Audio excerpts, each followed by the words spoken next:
Anjing ben nak kiamat itu semua orang dihisap, termasuk sampean-sampean bareng dihisap. Pertama sing dijak itu jelas sholat. Jadi kalau masalah ibadah mahdoh itu sholat, nah masalah sosial itu asal tidak saling bunuh. Terus kalau terangkan ya, terus ketika Rasulullah Shallallahu Alaihi Wasallam ketika la yazalul mar'u fi fushatin min dini malam yusib daman haroman. Bapak malah ya. La yazalul mar'u fi fushatin min dini malam yusib daman haroman. Seseorang itu boleh serilek-rileknya dalam beragama asal dia tidak punya masa lalu mengalirkan darah yang terhormat. Kemana coro Jawa ora tau mateni wong, ora tau mateni wong, ora tau mateni wong mukmin utawa ora oleh mateni wong sing muahad atau musta'man. Ya ada aturannya lah. Jadi kalau sampean urip atau mateni wong itu secara beragama itu rileks karena vivus satin mintin. Nah tentu mateni itu ada banyak sebab. Di antaranya fatwa yang ekstrim. Sehingga ulama dulu itu senang diguyon sampai keterusan saiki. Ketika wong alim hasil sering guyon karena memang menghindari omongan penting. Kenapa? Karena sekali omongan penting ini kadang yu'addi ilal fatwa kita kotul. Takutnya fatwa itu ekstrim, kemudian saling apa? Saling bunuh. Sehingga masyhur itu ada pepatah bahwa statement ulama atau kolamul ulama, penanya ulama itu ahaddu minas sayf, lebih tajam ketimbang apa? Pedang, karena bisa menimbulkan macam-macam. Sehingga dulu banyak ulama kalau bab jinayat itu sudah tidak mau baca bab jinayat. Jinayat itu karena ya takutnya fatwanya itu ekstrim. Ada beda zaman Nabi. Zaman Nabi itu kan enak ya. Sing Kanjeng Nabi mesti bener ya. Musuhnya Abu Jahal CS mesti salah ya. Tukaran saiki wis gak seru. Tukaran mbek kowe repot. Masih aku musuh sampean ini soalnya bener sampean. Wong ora tau urip ora tau seneng mbok musuhi ku piye ngono dadi. Kan gak penak. Ya misalnya kiai itu kan mbek santri, wong mesti kan normalnya bela kiai ini, mergo luwih alim luwih bener. Tapi kan cara pandang lah iya sing bener kok mau ngalah kan. Iso wae sing disalahno pangeran iku sing saiki wong tua tukaran mbek anak, kira-kira wong nyalahno sapa? Salah orang tuane apa anake? Cara kowe dadi hakim. Wong tua kok wani anak, kualat dan mau ya gak lucu. Ini kan anak kok wani wong. Tapi wong tua kok wani anak, wong tua model opo? Terus anak wani wong tua ya anak model opo? Ya model milenial, model-model. Tapi potensinya itu sama-sama salah. Sehingga ulama itu dulu, mulai dulu itu menghindari ngedikan penting itu menghindari karena ya tadi takut takut fatwa itu. Saya ulang lagi ya. Jadi seseorang itu selonggar-longgarnya dalam beragama asal tidak pernah membunuh, tidak membunuh darah yang seharusnya tidak terbunuh. Terus kalau masalah ibadah itu Allah ngambilnya sholat. Awwaluma yuhasabu bil mar'un apa? As-sholat. Pertama yang dihisab itu sholat. Jika sholatnya lolos, maka hisab yang lainnya apa? Ringan. Jempol ngoten. Terus ada hisab-hisab yang di Kulo Waco, mungkin sampean iso ngantisipasi hisab. Jadi la tazulu qadama Adam atau qadama ibni Adam yaumal qiyamah hatta yus'ala an arba'in. Pertama ditanyakan dari sifat mudanya, dihabiskan untuk apa, umurnya untuk apa, hartanya dari mana, setelah mendapat untuk apa. Terus wa an ilmihi madza amila bihi, terakhir setelah mendapat ilmu itu apa yang dia perbuat. Mulane ada orang tua ilmu tidak ditakoki wae pangeran dong ora apa takoki. Ilmu bisa nglakoni, mboten gadah ilmu ya Gusti. Terus serepet sampeyan. Dunya mboten gadah dunya. Lha opo ning dunya nggih ngentosi mati sing mon-mon aman apa? Sebab itu orang fakir itu masuk surga lebih cepat timbang orang kaya kacek pinten 500 tahun ketakoki. Dia apa mboten gadah napa-napa. So ngaji mboten. Jadi gak perlu pertanggungjawaban mereka nopo sekacau kan. Nah sementing kalau terang ngeten ya, ini penting rungokno. Mahsar itu maknane iku nggon giringan. Terus kiai kuno maknane bayangno nggon mahsar itu maknane tempat dihalonya semua manusia. Terus mauqif itu tempat diberhentikan, nopo tempat diberhentikan. Terus di situ Anda innahum mas'ulun, mereka semuanya ditanya, dihisab. Di rumah semuanya dihisab. Terus ngendikane Kanjeng Nabi, hasibu anfusakum qoblaan tuhasabu. Menghisaplah diri kamu sekarang sebelum kalian semua dihisap. Sehingga potensi kita ini umat Islam utamanya yang tahu ngaji-ngaji. Sampai semua dihisap ini kemungkinannya kecil. Karena ketika kowe ning donya sampean sedanten ini kan biasa wis donga robbana zulamna sana. Jadi ya Allah, saya ini benar-benar mendolimi diri kita sendiri. Karena tujuannya hisab itu taubeh. Taubeh itu mempermalukan mereka di depan umum. Saya ulang lagi ya. Jadi semua hisab itu taubihan mempermalukan mereka di depan umum bahwa mereka orang yang buruk. Sementara kamu di dunia sudah sering ngaku orang buruk. Selain ya wis wong akeh. Maksudnya ini kan cerita. Jadi kayak ngakuin apa Robbana zalamna anfusana. Sehingga ngendikane Kanjeng Nabi sebuti hasibu anfusakum qabla an tuhasabu. Menghisaplah diri kamu sendiri sebelum nanti kamu benar-benar dihisap. Sehingga umatnya Rasulullah itu kemungkinan kena hisap itu kecil sekali karena tadi sudah terbiasa menghisap dirinya sendiri. Apalagi kita, kata Rasulullah, saya dikasih hadiah yang para nabi sebelum saya enggak dikasih hadiah itu. Apa itu? 5 hal itu. Di antaranya apa? Kata Rasulullah, wa utitu khawatima suratil Baqarah. Saya dikasih terakhir-terakhirnya surat Baqarah. Di surat Baqarah itu umatnya Nabi dapat bonus dan ini luar biasa. Yaitu ayat Rabbana la tu'akhidna innasina waqtona. Ya Allah, jangan hisab kami, jangan beri sanksi kami, jangan azab kami kalau suatu saat kita lupa atau salah. Nah, SP nak kue urung salah, padahal mesti salah. Rai-rai ini gak mesti salah. Wes gaya perjanjian mbek pangeran Gusti. Dalam perjanjian dong, apa? Setiap saat salah langsung sepuro. Mohon buatan usah istighfar malih, mohon niku. Terus deal, soalnya deal ini. Lah itu ngendikan Kanjeng Nabi senyum-senyum senengnya ra karuan. Dan setiap itu dibaca oleh umatku, Allah sudah jawab qala na'am. Jadi Rabbana la tu'akhidna innasina aw akhtana. Terus qala Allah menjawab na'am. Terus Rabbana wa la tahmil alaina isron kama hamaltahu 'alal ladzina min qablina. Nabi Muhammad jawab, Allah menjawab na'am. Sampai terakhir wa'fu anna Allah jawab. Kemudian para kiai punya kiat supaya umatnya itu hafal itu. Terus jadi bahan tahlil itu masalah ya. Faminhum. Sing tahlil ya ora paham, sing kritik ya ora paham. Alhamdulillah itu mesti padha-padha ra kena hisab. Mergo padha-padha ora napa? Paham. Dadi ora ono barokah kaya goblok wis barokah tenan. Sing lakoni ya ora paham, sing kritik ora paham. Jadi kalimat yang di akhir surat Baqarah itu adalah termasuk hadiahnya Rasulullah yang tidak diberikan pada Nabi sebelumnya. Ini apa jenis? Utitu khawatima suratil Baqarah. Saya dikasih akhir surat Baqarah. Gini, setiap doanya umat Nabi, Allah jawab, na'am. Jadi ya Allah, la tu'akhidna, jangan kasih sanksi kita, innasina au akhtona. Allah jawab, na'am. Itu satu. Terus kedua, umatnya Nabi itu kalau dosa itu tidak perlu prosedurnya harus istighfar. Banyak amalan yang menjadikan diampuni. Misalnya kafaratul majlis itu lafadznya agak istighfar. Subhanakallahumma bihamdik misalnya. Dan banyak imatatul adza anitorik. Misalnya Nabi pernah cerita ada seseorang yang nakal, kemudian gara-gara menyingkirkan duri di jalan yang gak orang lewat, kemudian Allah memaafkan. Ada yang dimaafkan karena ngombeni anjing, macam-macam. Kemudian ngombeni santri,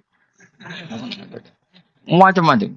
Sehingga potensi kita dimaafkan itu tinggi sekali karena ada sekian amal yang itu menjadi sebab ridhanya Allah Ta'ala.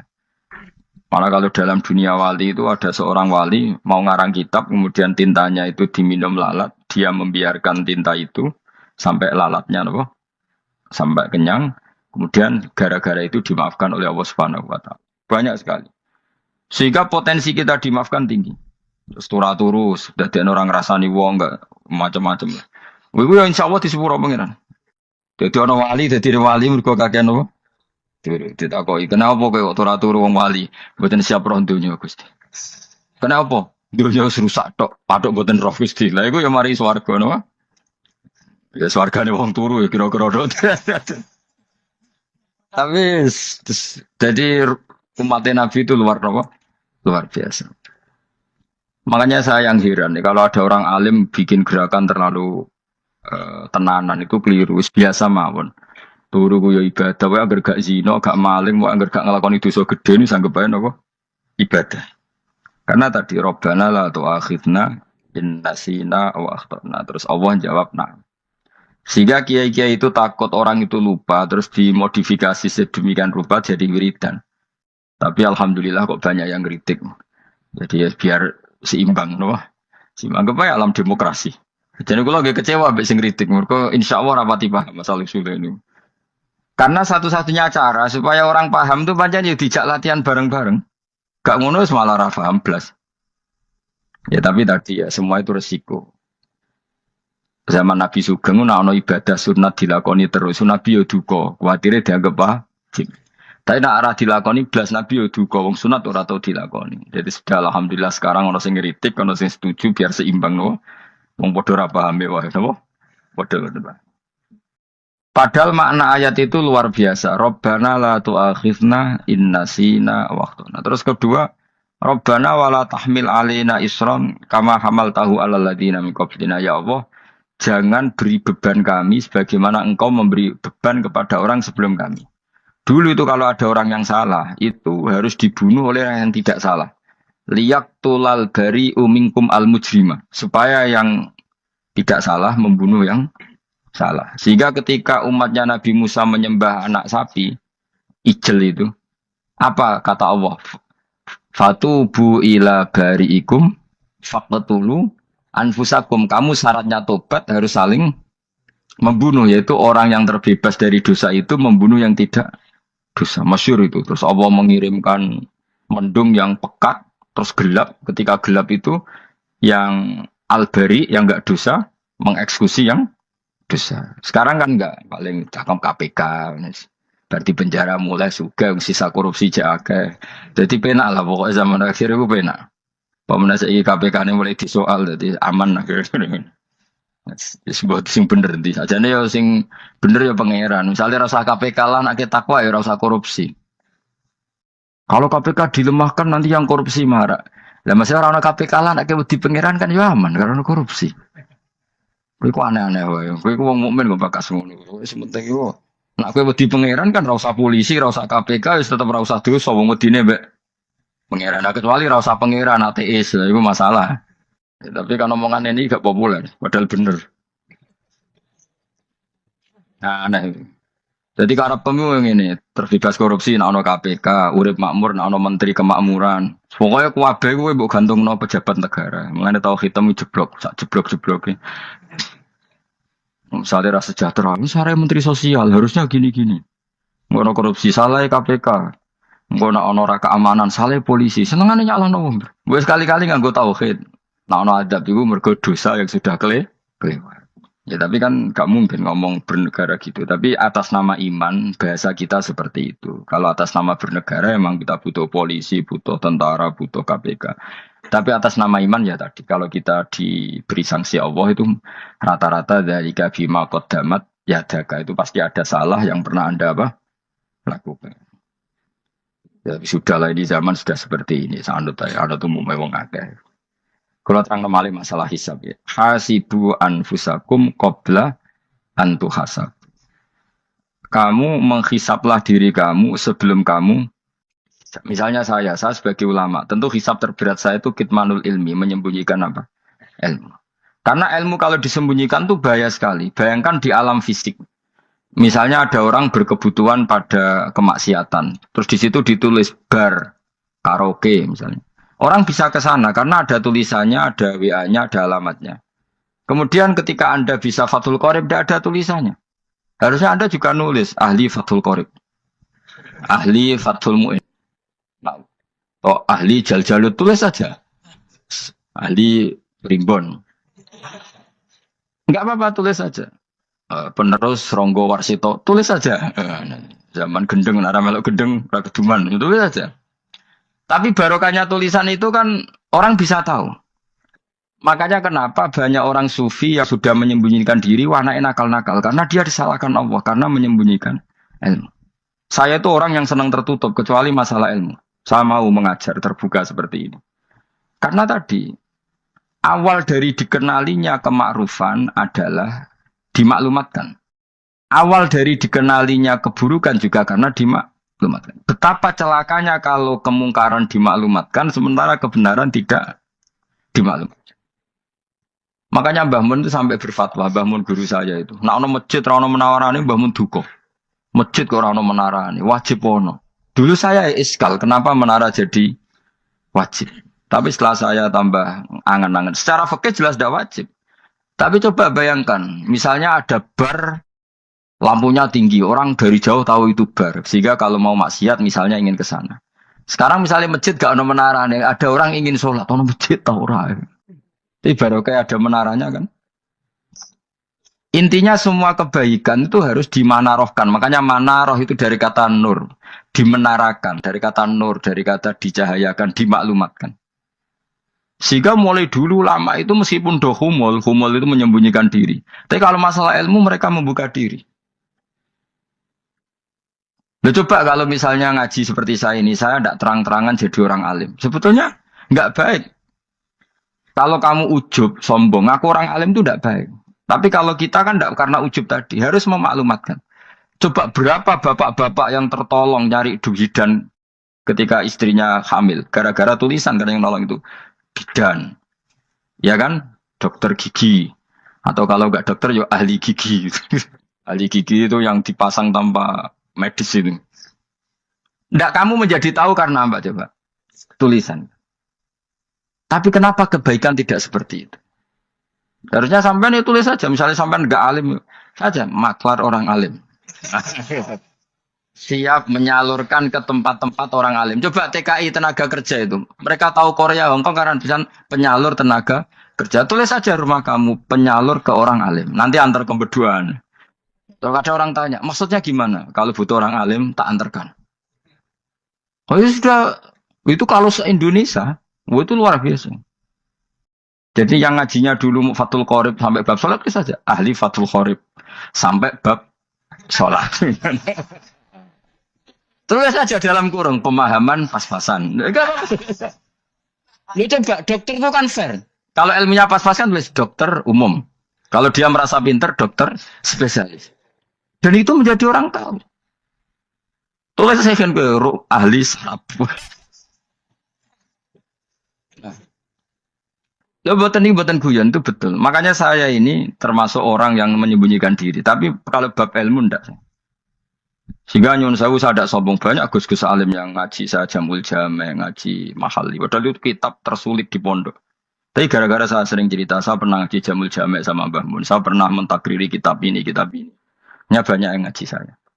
Kalau tanpa itu kan mereka tidak tahu. Ya sampai nggak apa-apa kalau menyaingi saya. Tulis saja di rumah kamu ahli jamul jame. Para ini ahli apa? Ahli jilid. Maksudnya kalau kitab kamu rusak bawa sini. Ya, nah, sehingga syarat utama jadi nabi itu sebetulnya memaklumatkan diri. Ya saya ulang lagi. Pertama nabi jadi nabi syaratnya apa? Memaklumatkan. Sehingga pertama beliau jadi nabi naik gunung Sofa, kemudian ya maksara Quraisyin halummu ilayya, wahai orang Quraisy kesini.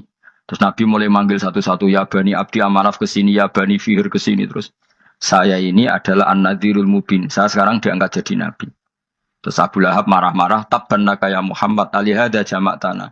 Muhammad kamu itu orang sial, kita enak-enakan tidur gara-gara kamu manggil kita datang. Ternyata hanya untuk urusan seperti ini. Makanya terus ada tabat ya ada Abi Lahabi Watab. Tapi yang iman kemudian tanya, Muhammad kalau kamu setelah jadi Nabi, misinya apa? Saya diutus Allah untuk kamu menyembah Allah, tidak boleh menyekutukan Allah. Dan Allah memerintahkan kamu afaf. Afaf itu meninggalkan zina, meninggalkan maling, gini-gini. Coba kalau Nabi tidak memaklumatkan diri. Jadi Nabi sekelunak-kelunus. Ketemu wong monggo, nje. Jadi ketemu dia, nje. Sing ngerti nak Nabi ku sapa sih? Sehingga orang-orang yang humul, yang menyembunyikan diri, itu di bab ulama masalah besar itu. Karena ciri utama dosa adalah kitmanul ilm. Makanya Nabi sidik amanat tabligh fatona. Tabligh itu lawan katanya apa? Kitman. Makanya saya ngaji di mana-mana. Saya di Jakarta ngaji, di sini ngaji, di Pasuruan ngaji. Harus dimaklumatkan. Dan kalau ada orang tanya ya tak jawab. Saya tuh kitab yang paling aneh di pesantren, misalnya yang mulai aneh lah, gak Jamul Jame. Saya sampai sekarang masih ngajar Jamul Jame. Kitab yang aneh, macane lagi roh judulnya wis pusing. Jamul Jawame, kumpulane pira-pira kumpulan. Jadi ilmu apa ae ana ning kono. Sing gak ana ilmu dukun, mboten enten. Ilmu carane bodoni ya ora ono. Ning kono mau carane mlebu swarga tok. Mane potensi kula mlebu swarga itu tinggi sekali. Cara sing model piye duwe. Dadi mun ini. Dadi cara sing model piye duwe. Jadi cukup banyak nopo cara. Aman nanti cara sitok ya orang mesti kalau nu gak ada cara kata. Jadi nak dari cara iki mentok ganti cara iki mentok. Ya terakhir paling gampang itu cara nganggo fadhole pangeran. Nah, iku kena mbok tiru. Pokoke mbok swarga nganggo fadhole pangeran. Masalah utama kita sebetulnya itu. Makanya saya tidak pati cocok sama orang sufi itu. Kebenaran itu harus dimaklumatkan. Sementara orang sufi itu ingin menyembunyikan diri. Itu kalau untuk yang alim itu tidak bagus. Wong kita saja tahu itu dokter atau bidan karena tulisan. Ini bidan, ini dokter. Dan mereka jujur, dokter umum, dokter spesialis. Loh, coba misalnya di kota, kamu tulis saja penyalur kebaikan. Orang yang ingin mondok, oh pondok pilihannya ada, Sarang ada, Pelosok, Lirboyo. Kalau saya ke sana gimana? Oh, saya kenal busnya. Tak anter. Wan keren, juga ada penyalur. Kalau orang bisa tersalurkan ke Korea, ke Korut, ke Jepang karena tulisan, kenapa tidak banyak orang tersalur kebaikan karena tulisan? Oh, orang mau kelunak orang jelas. Meskipun nanti ditawari orang, mesti dulu sih ahli takrib, mesti wong guyu. Ahli Fathul Qorib sampai bab sholat. Tulis aja jujur. Maaf, tapi hanya sampai bab sholat. Tulis aja. Ada maafnya bareng, maaf. Tapi sampai bab sholat. Enggak apa-apa. Paling untuk wong sowan. Darian model jenengan 2 tahun. Tapi ini bodohnya mau 3 bulan. Mulai ngajinya dok bab. Enggak apa-apa. Itu dulu memang begitu. Rasulullah zaman Sugeng itu kalau ngajari santrinya itu balighu anni walau ayah, maklumatkan ke kampung kamu meskipun 1 ayat. Banyak sahabat kalau ditanya ya tidak bisa karena ngajinya tidak hatam. Tapi ya terus gak apa-apa, kok tak soal Abu Bakar, tak soal Umar, ditanyakan yang lebih pintar. Saking tidak pahamnya sahabat itu lucu ketika ada ayat waqulu wasrabu hatta yatabayyana lakumul khaytul abyadu minal khaytil aswad. Itu kalau mau tidur ya benar-benar bawa benang putih sama benang hitam ditulis dipasang di pintunya. Jadi kalau makan diinceng lagi, kok masih belum kelihatan, wah masih boleh makan. Terus begitu. Kalau sudah mulai syuruk, mulai padang, wah berarti sudah imsak. Jadi karena makanlah dan minumlah sampai benang hitam terbedakan dari benang putih. Artinya kalau malam kan dulu kan nggak ada listrik, nggak ada lampu, berarti kalau benar-benar masih malam nggak terlihat, berarti masih boleh makan. Nanti terus dilihat gitu. Terus, ya sudah wakafnya di situ. Hatta yatabayyana lakumul khaytul abyadu minal khaytil aswad, wakaf dulu. Terus akhirnya Kanjeng Nabi itu piye kok umatku dadi masangi benang ini. Akhirnya Jibril teko. Ini makanya unik dalam ulumul Quran. Satu-satunya ayat yang diturunkan hanya 1 kata itu ya ayat itu tok. Terus Jibril datang, Muhammad ayatnya itu kurang sitok. Minal fajr. Terus ditambahin minal fajr. Jadi minal fajr itu unik. Ada Jibril jauh-jauh dari langit. Itu mau nurun apa? Minal fajr. Makanya kalau kamu nanti dites, kalau ingin jadi dokter tafsir dites, ada 1 kalimat yang diturunkan jauh-jauh Jibril ke bumi. Apa kalimat itu? Jawabannya minal fajr. Wis alim gue yakin nanti. Sadar gak? Memang itu tak. Masa itu sadar. Mereka gara-gara sahabat itu terus masangi apa? Benang ngincang. Akhirnya minal fajr. Baru mereka tahu maksud fajar, maksud apa? Benang hitam artinya malam, benang putih artinya fajar. Sodik sudah menyingsing. Semenjak itu sudah ada benang-benangan karena jadi orang-orang ngono maksudnya iki kurang sithik terus turun apa? Minal fajar ya. Jadi nanti kalau sampai latihan tes jadi dokter apa? Tafsir. Ayat mana yang diturunkan hanya 1 kalimat atau 1 kata jawab apa? Minal fajar. Itu lolos langsung dokter. Pun pinter. Ya pinter ngerti maksudnya orang ngerti Anda. Lah nanti hubungan kita dengan Allah ya seperti itu. Sejauh mana kita memaklumatkan Allah. Sejauh mana kita mengkampanyakan Allah. Saya berkali-kali bilang, saya kemarin kan di Korea, itu Sebetulnya hanya saya yakin, hanya doa saya. Saya sering berdoa, ya Allah, Engkau dipuji di langit dan di bumi. Lalu kalau di bumi ateis, itu caranya kayak apa? Dulu saya itu terobati karena Uni Soviet setelah persemakmuran banyak menjadi negara apa? Islam. Berarti itu bukti bahwa Allah pun dipuji di bumi Uni Soviet. Lalu yang kayak Korea kayak apa? Ternyata betul Koreanya tetap ateis, tapi gara-gara diserbu wong Indonesia. Patang puloh songo ewu wong Indonesia ning Korea Selatan. Iku mbok gawe sing salat separuh, iku cek pira? Ro 24 koma, wah, kira-kira ya selawe digawe selawe ewu. Selawe ewu salat kabeh, tahlilan kabeh seruame. Lah kok sing ngritik tahlil muni sunah Rasul tok seruame. Pokoke rame lah walhasil. Kita tahlilan wah itu enggak ada hadisnya. Gak apa-apa sing penting muni hadis sing sitok tahlil muni hadis ya ibadah tahlil ya ibadah. Mbok lah soal kok bener ding totalan guri. Sementing rame Mas. Sementing rame ngomong visi Islam. Kita Islam tahlil sitok Islam sunnah. Rasul gak masalah. Wong ape yakin bener saiki ya ora ono klarifikasi. Tapi sementing kan kabeh ngomong tentang Islam. Artinya gini, Allah punya cara untuk supaya bumi Korea itu ada yang bertasbih bersujud. Mil'us samawati wa mil'ul. Allah tidak kurang cara. Golek wong kedonyan ditawarik ke sana demi uang. Bareng mus ning kono dielingno pangeran. Segawe masjid, kontrak masjid macam-macam lah, masjid kontrakan ning Korea. Nah, ini ra ono masjid. Pusing. Saya pernah ngisi di satu masjid itu, babare pintu gerbangnya bukan salib kan. Ternyata tingkat 1 itu gereja, tingkat 2 bar, tingkat 3 masjid. Kadang ya kebalikan masjid, bar, gereja. Satu gedung. Jadi malaikat saya tidak tahu lewatnya gimana itu kan. Nggak tahu. Nggak tahu itu cara lewat gimana. Karena malaikat bagian rahmat itu nggak bisa dia lewat salib. Ya. Tapi dia harus menulis ganjaran yang sholat. Nggak tahu saya lewatnya dari mana karena itu. Ya tentu dia punya cara lah. Tapi yang jelas ya agak bingung ini gimana. Itu pernah yang tingkat 2 itu bar pas aktif. Ada santri yang ya pekerja lah, pekerja imane pas-pasan. Kalau nanti gus badhe Jumatan, mlebu bar pas aktif wae wong ayu. Meh wera Jumatan, mergo mau tingkat 2 bar, tingkat 3 masjid. Itu ono khutbah yang barnya tetap main, ada bar yang masjidnya tetap khutbah. Itu masuk bar. Jumatan apa ning kene wae.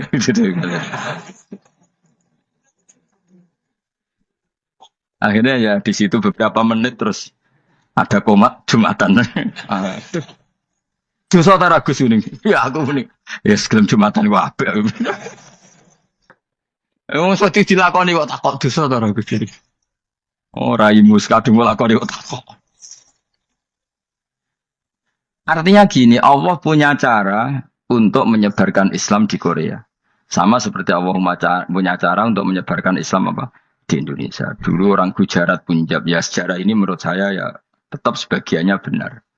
Meskipun tidak seluruhnya benarnya sejarah Islam masuk Indonesia rata-rata orang kan menulis pedagang Gujarat, India ke Indonesia dagang karena mereka mukmin akhirnya juga menyebarkan apa?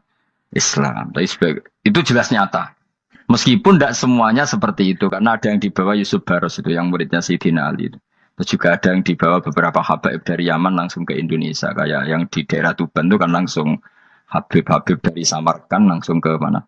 Tuban. Makanya saya bilang sejarah itu semuanya benar karena memang variasi masuknya Islam di Indonesia itu banyak. Jadi itu enggak masalah. Sama niru sing kedunyan mawon sing luwih gampang napa? Lho nggih to, kayak Jakarta itu kan kota kayak gitu, baru kayak wong kedunyan orang ke Jakarta semua. Gara-gara tahu mondok pedutan tadi ahli Fathul Qorib tadi yang sampai bab salat terus bikin masjid. Iku coba takoki faraid terang ora iso. Pemene takoki muamalah terang ora iso, tapi nak trimo carane salat sing batal apa ngentut roh dene. Ilmune kok roh nanti bab iku jek roh. Sing batal salat apa jek roh dene. Ngentut nyekel wong wedok jek roh. Tapi bocah aja takoki sing detail apa? Cara mengenari kiblat dengan hisab ya marostil kiblat itu serang arah iso. Atau nganggo komputer itu loh, nganggo jam, nganggo kompas. Padahal ono ilmu nih ya marostil apa kiblat di bulan tertentu, hari tertentu itu nanti matahari tepat di atas Ka'bah. Serang arah iso, nak ngono niku serang arah iso. Ya saya ulang lagi ya. Jadi kesalahan kita adalah kebenaran itu kita sembunyikan. Padahal awal dikenalnya Islam itu lewat i'lam. Fasda bima tu'maru. Kebenaran harus dimaklumi. Tapi problemnya Islam Indonesia tuh kadang humul tuh bangga. Nggak dikenal orang itu bangga gini-gini. Oke lah, kalau yang nggak, saya sendiri ya suka humul. Sampai sekarang saya suka humul. Saya sampai sekarang nggak suka tamu. Bukan karena benci tamu, ribet. Maksud saya kalau sowan kiai ya ngaji saja, ora usah sowan. Oh ribet. Ya, lucu kan, seneng Gus Bak jare wong alim. Terus senengnya mau sowan tok ngaji ra gelem iku piye karepe. Wong kok aneh. Iku berarti kalau karo kowe seneng dokter, di konsultasi obat ra gelem tapi ngajak jagongan. Dok, jenengan tiang pundi? Jenengan manggen dalam mriki mulai tahun pinter. Lah ya kowe dokter kok malah. Mesti nek kowe iku takok larang apa, obate apa kok malah kenalan. Pindah Jogja tahun pinten, Dok? Dan jenengan kawin mriki tahun pinten? Lah wong jare Gus Bae wong alim kok sowan ngono. Jenengan kelahiran tahun pinten, Gus? Zaman dinosaurus. Wong alim kok ilah ide iki piye karepe? Sesuk tak kata kok pisan matiku kapan nomi. Coba betapa naifnya kita kalau kita suka dokter, terus kemudian kamu takok dok kelahiran tahun pinten jenengan. Aneh kan? Nak kowe seneng dokter mergo mau konsultasi berobat ya ngomong saja apa yang kamu butuhkan. Aku seneng wong alim yo ngaji titik. Nah, kowe misalnya seneng artis, delok konser artisnya takok kelahiran tahun piro. Gak penting, penting artis ayu mbok delok seneng, wis sudah gitu aja. Ora wong alim yo ngono, ngaji seneng. Ya kadang wong Jawa lucu, seneng wong alim sowan terus takok-takok. Waneh, iku dudu obatno ngono, yakin ngono. Maksudnya gue sing profesional, maksudnya sing rontok bener sidik lah, jadi wong, coba bener nemen-nemen gak mungkin, wis pokoknya bener sidik-sidik.